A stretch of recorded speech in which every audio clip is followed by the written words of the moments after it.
Hi everyone, Vegas from Critic here, Jeffrey Howard here to review Blumhouse's Fantasy Island starring Lucy Hale, Maggie Q, yes I wrote him down, Jimmy O Yang, Michael Peña, and Portia Doubleday, directed by Jeff Wadlow. Being Generation X, being 10 years old in 1976, being home on Saturday night, ABC was my life because, I'm too young to go out, 10 years old. So I had my own TV in my own room, and Saturday night TV was The Love Boat and then Fantasy Island.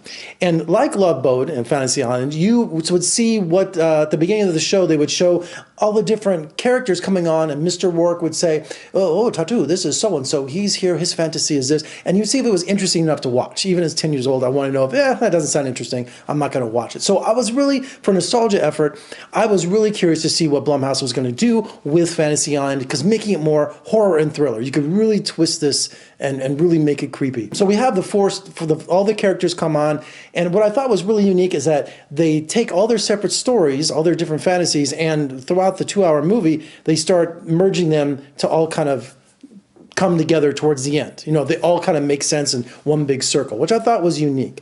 But unfortunately, as the movie goes along, especially the third act, it does a 180 into the what the hell is going on with this movie. It turns into a Twilight Zone, if I can mix my TV shows up here, and a really bad Twilight Zone. None of this movie makes sense. It doesn't make any sense during the third act when they're trying to figure out the power of the island and the power that's holding them over their fantasies. Some of the things really start out, like Lucy Hale has a fantasy of getting revenge from a school bully played by Portia Doubleday, who's fantastic in this movie. She stands out of all the cast.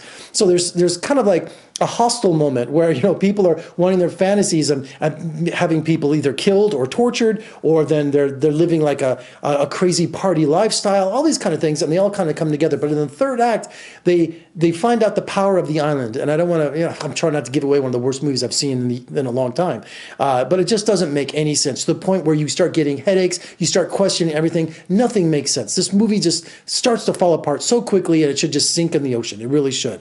And here's my other problem with it. Mr. O'Rourke in the television show, I know this is a movie, it's not the actual TV show, but Mr. Rourke was always there. Michael Peña, he should have came out at the beginning, introduced everybody, and then disappeared, and only shows up at the end of the fantasies. So Mr. Rourke had his own backstory that was throughout the whole movie that really didn't make any sense. They should have used him sparingly. They shouldn't have made him such a major character, and again, more of this cursed island. So Fantasy Island was such a major disappointment. And I'm sorry, Jeff Wadlow, that you directed. The director, it looks fantastic, a lot of great production values, but it's just the script just fell apart so quickly. Didn't show this for critics, and rightly so, and just horrible reviews all along. And I even had critics say, Jeff, don't go see this, because I went on my own to see it, because I love Blumhouse and I love Fantasy Island.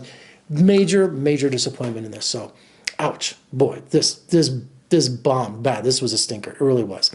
Better luck next time, Jason. All right, for more reviews and interviews, just surf on over to my website, vegasfromcritic.com. Check me out on social media, Facebook, Twitter, Instagram, and if you're watching on YouTube, please hit that subscribe button. Also, comment below and give me a thumbs up. What did you think of Fantasy Island? Did you hate it as much as I did?